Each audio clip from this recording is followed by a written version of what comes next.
Selamat pagi mahasiswa semua. Berjumpa kembali di mata kuliah kepemimpinan. Ya, materi yang kita bahas hari ini adalah mengenai konsep dasar kepemimpinan, yaitu materi dari bab 1. Ya, oke, baik, saya akan buka materinya mengenai bab 1. Ya, inilah materi bab 1 mengenai ya, konsep dasar kepemimpinan. Sebelum masuk di sana, saya akan sedikit menyinggung, kemarin saya sudah memberikan pendahuluan, pentingnya mata kuliah kepemimpinan. Ya, dan output dari mata kuliah ini apa sih? Selesai mengikuti perkuliahan mata kuliah kepemimpinan, mahasiswa bisa apa begitu? Ya, oke. Seperti yang sudah saya sampaikan di pengantar, selesai mengikuti perkuliahan ini, harapannya kalian memiliki skill, kemampuan untuk bisa menganalisis kepemimpinan seseorang. Ya, nah, peso analisis yang akan kita pakai atau kacamata analisis yang kita pakai adalah materi-materi yang akan saya berikan. Ya, pagi hari ini saya akan memberikan peso analisis atau kacamata analisis yang bernama konsep dasar kepemimpinan. Kita akan menganalisis kepemimpinan seseorang dari perspektif konsep dasar kepemimpinan. Ya, oke, ini pisau pertama, ya, dan ini materi pertama. Sebelum masuk ke sana, saya ingin mengingatkan kembali kepada kalian semua, apa sih kepemimpinan itu? Ya, kalau kalian ditanya kepemimpinan itu apa, maka apa jawaban kamu? Ya, beberapa diskusi yang saya lakukan bersama dengan mahasiswa, ketika saya tanya apa itu kepemimpinan, maka beberapa dari mereka akan menjawab, oh kepemimpinan itu ini loh Pak, ya, mengenai usaha mengatur orang lain, ya, upaya untuk memimpin orang lain, ya, proses bagaimana kita bisa mengarahkan anggota mencapai tujuan dan seterusnya. Ya, baik mahasiswa, apa yang tadi saya sampaikan, ya hasil diskusi dengan beberapa mahasiswa, menurut saya itu tidak ada salahnya. Ya, jadi konsep dasar kepemimpinan sebenarnya mahasiswa semua, seseorang itu bukanlah pemimpin kecuali namanya memang pemimpin, hanya karena ia memiliki gelar atau jabatan tertentu. Jadi perihal kepemimpinan itu berbeda dengan yang namanya jabatan pemimpin. Maksudnya apa? Ya, dengan kata lain, ya, kepemimpinan itu tidak selalu otomatis dimiliki oleh seorang pemimpin. Meskipun dia itu namanya pemimpin, meskipun dia itu punya gelar pemimpin seperti kepala sekolah, rektor, misalkan ya, manajer gitu kan, itu jabatan pemimpin. Belum tentu dia memiliki kepemimpinan. Karena pemimpin dan kepemimpinan itu adalah dua hal yang berbeda. Kepemimpinan itu ya menghasilkan sesuatu sebagai hasil interaksi seorang pemimpin, para pengikut dan situasi sekitar. Ya, jadi kepemimpinan itu sebenarnya adalah sebuah proses, sebuah upaya, sebuah usaha, ya, interaksi antara pemimpin, pengikut dan situasi. Oke, gambarnya seperti ini. Jadi kalau kita bicara soal konsep dasar kepemimpinan, itu sebenarnya adalah relasi, hubungan, interaksi antara pemimpin, pengikut, dan situasi. Kalau dia itu seorang pemimpin, ya, dia punya jabatan pimpinan, tetapi tidak pernah berinteraksi dengan pengikutnya, tidak pernah melibatkan pengikutnya, ya, dia sendirian menjalankan banyak hal, maka dia tidak memiliki kepemimpinan. Ya, kepemimpinan itu selalu melibatkan ya orang lain. Ya. Oke, ini konsep dasarnya. Jadi yang butuh kalian pahami ketika kalian nanti akan menganalisis kepemimpinan seseorang, misalnya saya ingin menganalisis kepemimpinan Jokowi. Maka yang kalian lakukan adalah menganalisis seperti apa sih relasi Jokowi dengan pengikutnya. Ya, seperti apa sih pengikutnya ini mau berinteraksi dengan Pak Jokowi. Ya, dengan situasinya. Jadi kepemimpinan itu lekat dengan situasi. Maka di sini saya ingin menegaskan, setiap kepemimpinan itu unik, tidak sama. Sangat bohong ketika mengatakan, oh kepemimpinan Jokowi itu seperti kepemimpinan Soekarno. Tidak mungkin. Kenapa? Satu, pengikutnya pasti berbeda. Kedua, situasinya pasti berbeda. Maka tidak mungkin kepemimpinan itu sama. Paham di sini ya? Oke, saya lanjut. Ya, ini beberapa definisi yang saya temukan dari literatur yang saya cari. Contohnya, definisi kepemimpinan menurut Robin, Siagian, Dubin, dan Kartono. Dari 3 definisi kepemimpinan ini kita bisa mengambil benang merah bahwa memang benar kepemimpinan itu berhubungan dengan sebuah kemampuan, sebuah upaya, sebuah usaha, sebuah proses. Ya, jadi upaya proses siapa? Upaya proses dari seorang pemimpin yang berinteraksi dengan bawahannya. Dan bentuk interaksi itu adalah sebuah pengaruh. Bagaimana ya seorang pemimpin itu mempengaruhi bawahannya, mempengaruhi anggota timnya, mempengaruhi orang lain untuk mencapai tujuan. Jadi di dalam kepemimpinan pasti ada tujuan. Tujuan yang hendak dicapai. Ya. Dan lagi saya ingin tegaskan di dalam definisi kepemimpinan kalian bisa melihat ya sebuah kata di sini yang selalu ada yaitu mempengaruhi. Memang karena kepemimpinan itu lekat dengan sebuah upaya mempengaruhi ya upaya pengarahan atau mengarahkan. Oke, maka dari penjelasan ini kita bisa menyimpulkan kepemimpinan itu adalah kemampuan seseorang dalam mempengaruhi orang lain untuk mencapai tujuan bersama dengan situasinya, ya, sesuai dengan situasinya, begitu. Oke, bisa dipahami mahasiswa? Nah, ketika kalian sudah memahami bahwa kepemimpinan itu adalah sebuah proses, sebuah upaya, sebuah usaha dari seorang pemimpin untuk mempengaruhi, mengarahkan orang lain mencapai tujuan. Pertanyaannya, Pak, bagaimana Pak cara mengarahkan, cara mempengaruhi? Ya, oke. Kunci dari kepemimpinan adalah mempengaruhi atau mengarahkan. Maka pertanyaannya, bagaimanakah cara kita bisa mempengaruhi orang lain, mengarahkan orang lain? Ya, caranya adalah apa? Kenali mereka. Ya, kenali mereka. Gimana Pak cara mengenali? Ya, cari tahu kepribadiannya seperti apa, karakternya seperti apa, wataknya seperti apa, kelemahannya seperti apa, ya, kekuatannya seperti apa, kesenangannya seperti apa. Nah, kuncinya di sini. Ada seorang mahasiswa datang kepada saya, ya. Dia adalah ketua dari sebuah lembaga kemahasiswaan LK. Dia ngomong kepada saya, Pak Felix ini gimana Pak Felix? Ya, LK saya punya 5 proker. Proker 1, 2 sudah ada yang mau menjalankan. Ketuanya, PIC-nya saya ketemu. Tapi proker 3, 4, 5 bingung mencari orang. Saya sudah bertanya kepada si A, teman saya, dia menolak. Saya bertanya kepada si B, teman saya, dia menolak. Teman C menolak juga. Gimana Pak supaya teman-teman ini mau menjadi ketua prokernya? Ya. Nah, saya katakan, ketika kamu menawari temanmu, kamu sudah tahu nggak gambaran prokermu mau apa? Yaitu Pak, ya saya cuma ngasih garis besarnya saja. Jadi proker itu biar dia sendiri yang mencoba membuat konsep dan menjalankannya. Saya cuma memberikan kesempatan seperti itu. Ya. Oke, satu hal di dalam kasus ini kekurangannya apa? Ketua LK belum punya konsep atau tujuan dari prokernya. Ketika kamu ingin mendelegasikan sesuatu, kamu harus jelas dulu dengan tujuannya.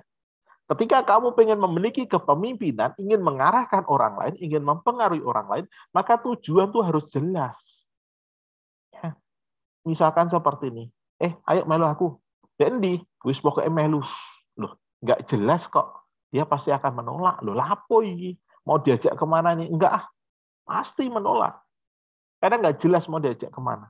Yang kedua, ketika sudah tahu jelas tujuannya, maksudnya apa, maka silakan kamu analisis. Misalkan tujuannya adalah membuat kegiatan sosial, ya, kegiatan sosial eksternal di luar, begitu, outdoor. Ketika tujuan udah jelas, yang kedua lihatlah yang kamu tawari, yang ingin kamu arahkan, yang ingin kamu pengaruhi. Yaitu cocok nggak dengan kegiatan sosial, dia cocok nggak dengan kegiatan eksternal. Ya, maka kunci ya yang tidak kalah penting adalah melihat siapa dia. Apakah temanmu yang kamu tawari itu memang dia suka dengan kegiatan sosial apa enggak? Kalau enggak ya kamu sudah pasti akan tahu jawabannya. Dia akan menolak. Ya, nah ini. Maka kesalahan kedua selain tadi dari ketua LK ini tidak tahu konsep tujuan, yang kedua adalah dia tidak mengenali siapa yang dia tawari. Ya, maka ketika ingin mengajak orang lain, mempengaruhi, kenali hal kecil yang lain. Ya, misalkan hal sederhana lah, ada si A sama si B. Ya, si A ini introvert, si B ini ekstrovert. Kamu mau mengajak mereka untuk mengerjakan tugas di kafe. Ayo wis kita kerjakan tugas kita bersama-sama di kafe. Si A ini introvert. Kira-kira jawabannya dia mau apa enggak? Ya tentu dia akan menolak. Ya, orang yang introvert dia tidak akan suka di tempat yang umum yang ramai. Dia sukanya di tempat yang sepi, ya sedikit orang.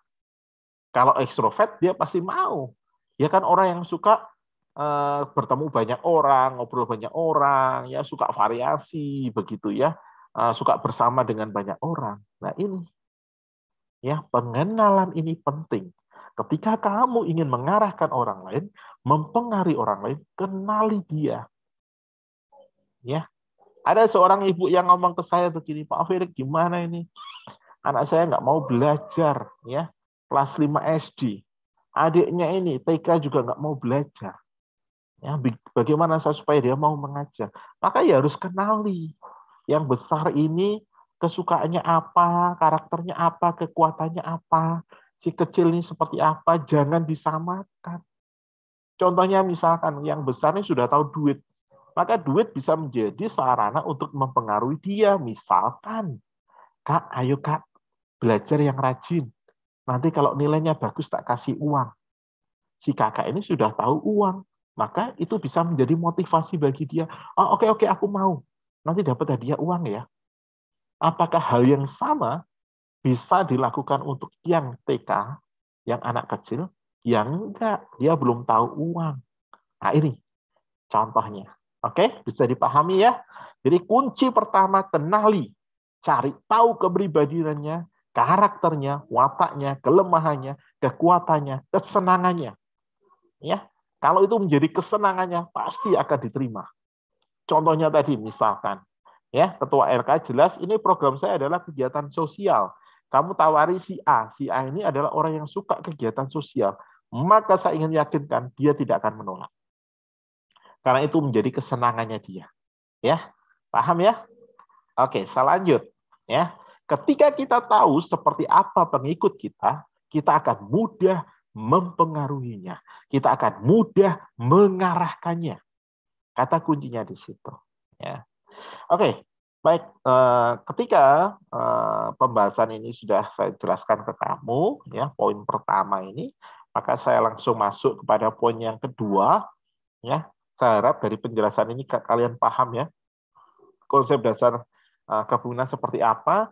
Ketika kalian menganalisis, ya seperti apa menganalisisnya, ya. Misalkan Jokowi dari perspektif konsep dasar kepemimpinan, ya. Bagaimana relasi Jokowi dengan bawahannya? Mengapa ini banyak orang bawahannya itu sangat simpatik dengan dia? Apa yang membuat simpatik? Apa yang membuat banyak orang itu mau diarahkan oleh dia? Nah, ini analisanya di situ. Ya. Oke, analisa yang kedua, selain tadi mengenai konsep dasar kepemimpinan, kita bisa menganalisis dari perspektif efektivitas. Apakah kepemimpinannya dia ini efektif atau enggak? Ya, nah, maka kita bisa melihat teori prinsip-prinsip dasar kepemimpinan yang efektif. Yang pertama, pemimpin itu harus kelihatan. Ya, harus kelihatan. Kalau sampai pemimpin ini tidak kelihatan, maka tidak efektif. Ya, tidak efektif.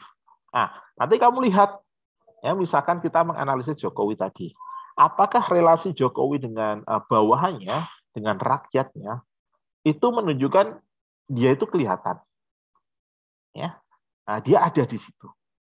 Ketika dia ada, maka itu efektif. Contoh yang lain misalkan, kamu bisa melihat pengalaman kamu ketika upacara. Pemimpin upacara di depan kelihatan atau di belakang nggak kelihatan. Pasti, ya, pemimpin upacara ada di depan supaya kelihatan. Maka ketika dia memberikan apa-apa, semuanya hormat gerak, ya, kompak semuanya hormat. Coba kamu bayangkan kalau dia ada di belakang dan nggak kelihatan. Tiba-tiba dia teriak, semuanya hormat gerak. Apakah semuanya akan hormat? Belum tentu. Mungkin ada yang nyari, itu sorone sompo itu. Ngapain itu? Ya, maka kuncinya adalah harus kelihatan. Harus kelihatan. Kalau tidak kelihatan, itu tidak efektif. Oke? Bisa dipahami mahasiswa semua? Oke? Baik, yang kedua, pelaku perubahan, ya, mereka ubah lingkungan mereka. Jadi kepemimpinan yang efektif itu harus melakukan perubahan. Ya, oke. Saya pernah dengar lihat ini poster gitu ya di media sosial begitu menanyakan tentang Jakarta. Ini Jakarta ini ada gubernurnya nggak sih? Kok nggak ada perubahan begitu? Nah, ini salah satu ungkapan yang menurut saya ada benarnya juga. Kenapa? Ya, kepemimpinan yang efektif itu harus ada perubahan. Ya, dia harus mampu mengubah lingkungannya. Ketika dia menjadi pemimpin tidak melakukan perubahan, maka kepemimpinannya tidak efektif. Orang akan berpikir seperti poin yang ketiga. Ketidakefektifan selalu mengakibatkan hilangnya kepemimpinan. Jadi ketika ya pemimpin itu tidak melakukan perubahan, maka dia tidak efektif. Ketika dia tidak efektif, maka dia dianggap tidak ada. Ini nggak ada pemimpinnya, nggak ada perubahan. Ya, paham ya? Oke, berikutnya poin yang keempat, ini sama dengan nanti yang poin kelima. Ya, sasaran mulia dan kerja keras memang penting, tetapi tidak otomatis menjadikan seseorang itu pemimpin yang baik. Menjadi orang yang ramah walaupun penting tidak bisa menjadikan seseorang itu pemimpin. Maksudnya begini, kepemimpinan yang efektif, ya, itu tidak didasarkan pada kerja keras, tujuan mulia, ramah, begitu ya, baik hati, enggak.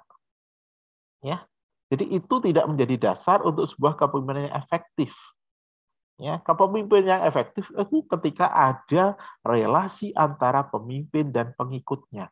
Meskipun dia ramah, meskipun dia baik hati, meskipun dia pekerja keras, tetapi ketika tidak melibatkan bawahannya, maka itu tidak efektif. Tidak ada kepemimpinan. Contoh, misalkan di antara kalian ada yang menjadi koordinator perlengkapan. Ya, koordinator acara telepon kamu, ya. Perlengkapan koordinator, ya, apa? Nanti jam 1 kami akan latihan nari di ruang klorofil. Di ruang klorofil masih ada kursi banyak. Tolong dikeluarkan ya perlengkapan ya, supaya jam 1 kita bisa latihan nari di sana. Oke, siap. Ya. Ketika kamu mendapatkan instruksi itu, maka kamu sebagai koordinator kamu menghubungi anggota timmu 3 orang. Si A kamu telepon. Ayo nanti jam 11 ya, kita ke kampus nih bersihin klorofil karena jam 1 mau dipakai, kita harus pindah kursi. Si A dengan banyak alasan mengatakan, sorry aku tidak bisa. Kamu kontak si B. Si B sama, singkat kata dia tidak bisa dengan berbagai macam alasan. Kamu pindah ke si C. C juga sama. 1001 alasan dia keluarkan, intinya tidak bisa. Maka kamu sebagai koordinator bertanggung jawab, kamu bekerja keras. Kamu keluarkan sendiri kursi-kursi dari ruang klorofil keluar sehingga pas tepat jam 1 ruangan kosong dan bisa dipakai. Ya, apakah kamu ini sebagai pemimpin, koordinator tidak bekerja keras? Sangat bekerja keras, Pak. Apakah yang kamu lakukan itu mulia? Sangat mulia, Pak. sehingga tugas bisa dijalankan dengan baik. Apakah sebagai koordinator kamu baik hati? Baik hati, Pak. Tugasnya bisa dilakukan kok. Tapi apakah di sini ada kepemimpinan? No, no, no. Saya yakinkan tidak ada. Kenapa? Karena kamu tidak melibatkan ya anggota tim kamu. Kamu tidak melibatkan orang lain untuk mencapai tujuan supaya kursi keluar dari klorofil. Paham di sini ya? Nah, oke. Yang keenam, pemimpin yang efektif itu adaptif. Artinya apa? Pemimpin itu menyesuaikan juga anggota timnya. Karena relasi antara pemimpin dan bawahan, maka pemimpin juga harus perlu adaptif, menyesuaikan. Ya, supaya apa? Supaya relasi tadi berjalan, interaksi tadi berjalan. Seringkali yang terjadi, mengapa ada pemimpin yang single factor, mengerjakan semuanya sendiri, karena dia tidak punya relasi yang baik dengan bawahannya. Dia tidak memiliki kemampuan adaptasi. Oke, baik. Next, popularitas bukanlah pengganti kepemimpinan. Betul, jadi orang populer belum tentu memiliki kepemimpinan, ya, belum tentu mampu mengarahkan bawahannya. Sama juga dengan kejujuran, walaupun penting, ya, bukanlah pengganti kepemimpinan, ya. Jadi kata kuncinya, ya, kepemimpinan itu adalah relasi pemimpin dengan bawahan. Ya. Oke, baik mahasiswa. Ya, ini yang bisa saya sampaikan di pertemuan pertama mengenai konsep dasar kepemimpinan. Ini masih ada slide. Oke, masih ada satu. Ya. Pertanyaan terakhir, Pak, itu tadi prinsip-prinsip kepemimpinan efektif. Berikutnya pertanyaannya, apa yang bisa membuat kepemimpinan itu efektif? Ya, yang pertama adalah hasrat keinginan, dorongan. Ya, ketika kamu ingin menjadi pemimpin yang efektif, maka kamu harus punya dorongan ke sana, punya hasrat untuk ke sana. Ya, yang kedua menggenggam nilai. Ya, pemimpin yang memiliki visi yang jelas, tujuan yang jelas, itu pasti dia menggenggam nilai. Kenapa? Nilai menjadi sarana bagi dia untuk mencapai tujuannya. Kamu di Macung sudah belajar 12 nilai Macung. Ya, ini adalah salah satu bekal dari universitas untuk kamu calon pemimpin. Ketika kamu menggenggam 12 nilai Macung ini, maka kamu akan menjadi dimudahkan untuk bisa menjadi seorang pemimpin. Ya, menggenggam nilai. Nilai apa? Salah satu nilai yang layak, pantas, dan harus kamu pegang adalah nilai rendah hati. Macung memberikan 12 nilai, salah satunya adalah rendah hati, humble. Kenapa? Itu salah satu modal bagi seorang pemimpin. Ketika kamu menjadi pemimpin itu sombong, maka ya otomatis kamu tidak akan memiliki kepemimpinan. Kok bisa, Pak? Iya. Ya. Seorang pemimpin, kepemimpinan itu membutuhkan orang lain. Kepemimpinan itu membutuhkan bawahan. Ya, karena kepemimpinan kan relasi antara pemimpin dan bawahan. Ya, kalau kamu sombong, maka kamu tidak akan mendapatkan rekan kerja. Kamu tidak akan punya teman. Kamu tidak akan punya bawahan. Anak sombong. Maka ketika kamu tidak punya partner, ya kepemimpinan tidak akan lahir. Ya, dibutuhkan rendah hati. Ya, ketika kamu rendah hati, kamu mampu merangkul banyak orang, maka kamu mampu berelasi dengan mereka, dan disitulah lahir kepemimpinan. Ya, paham ya? Oke, yang berikutnya visi. Tujuan harus jelas, seperti tadi sudah saya sampaikan. Ya, ketika kamu mau mendelegasikan sesuatu, harus jelas tujuannya kemana.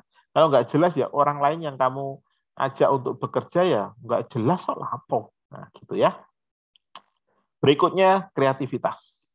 Ya, seorang pemimpin itu harus memiliki kreativitas. Karakter seorang pemimpin itu tidak mudah stres. Kenapa? Orang yang stres adalah orang yang frustasi, ya, tidak bisa menemukan ide, tidak bisa menyelesaikan masalah. Pemimpin itu harus kreatif. Dia punya 1001 cara untuk menyelesaikan persoalannya. Tidak bisa belok kiri, belok kanan. Tidak bisa belok kanan, naik. Nggak bisa naik, turun. Nggak bisa naik dan turun, melompat. Ada 1001 cara untuk menyelesaikan. Karena dia memiliki kreativitas. Oke, next. Dorongan intelektual dan pengetahuan. Ya, semakin kamu memiliki banyak pengetahuan, semakin kamu memiliki semangat belajar yang tinggi, maka akan ada banyak pengetahuan yang kamu miliki. Ketika kamu memiliki banyak pengetahuan, kamu akan semakin memiliki banyak ide, semakin banyak memiliki imajinasi. Karena apa? Ya, punya pengetahuan yang luas. Ya, nah ini seorang pemimpin yang baik untuk kreatif tadi, dia membutuhkan dorongan intelektual dan pengetahuan. Oke, gabungan percaya diri dan malu hati. Nah, ini tadi ya. Tidak terlalu percaya diri, juga tidak rendah hati, ada di tengah-tengah. Kemudian yang terakhir, komunikator. Memiliki kemampuan komunikasi yang baik. Ya. Nah, ini hal-hal yang dibutuhkan untuk memiliki kepemimpinan yang efektif. Ya. Tugas mandiri, silahkan tolong pahami tugas dan peran kepemimpinan dalam hubungannya dengan tim. Ya, ketika kamu berada dalam tim, maka ada 6 fungsi ini harus kamu lakukan terhadap anggota tim. Ya, mampu memiliki inisiatif, ide, kemudian mampu mengajak untuk menyepakati ide itu, kemudian mencoba mengorganisasi ya supaya ide yang disepakati bisa dijalankan, informing. Kemudian ketika itu dijalankan, kamu harus mampu supporting, memberikan support. Ya, ketika ide itu sudah jalan dan kamu kasih support, maka butuh dievaluasi. Ya, setelah dievaluasi maka butuh dicatat untuk pembelajaran bersama. Ya, oke. Dalam hal kekompakan yang kamu harus lakukan ada apa? Ada 5 hal ini. Ya, oke, baik. Silakan dibaca, dipahami, tugas mandiri. Pertemuan berikutnya saya akan tanya ke kamu. Ya, oke. Baik. Kelemahan kualitas kepemimpinan bisa dibaca sendiri. Terakhir dari saya, kalau kamu semua ingin seseorang mendukung kamu, maka terlebih dahulu yakinkan dia bahwa kamu adalah sahabat yang tulus. Ini adalah filosofi yang dipakai oleh Abraham Lincoln untuk menjadi seorang presiden Amerika Serikat pertama dari kulit hitam. Ya, mampu menunjukkan karakter ketulusan kepada orang-orang Amerika, sehingga orang Amerika memilih dia menjadi presiden pertama dari kulit hitam. Karena dia adalah seorang yang tulus. Salah satu karakter yang dibutuhkan dalam kepemimpinan adalah ketulusan hati. Maka saya tantang kamu, ketika kamu belajar bersama kelompok kamu, dengan kelompok kamu, ya tunjukkan kepada teman-teman kamu adalah seseorang yang tulus. Oke, sekian dari saya materi pertemuan bab 1. Terima kasih mahasiswa semuanya. Ya, mohon maaf kalau di materi ini saya berikan melalui video. Pasti ada sesuatu hal sehingga pertemuan kita tidak bisa tidak bisa tatap maya. Ya, oke. Terima kasih semuanya. Semangat pagi.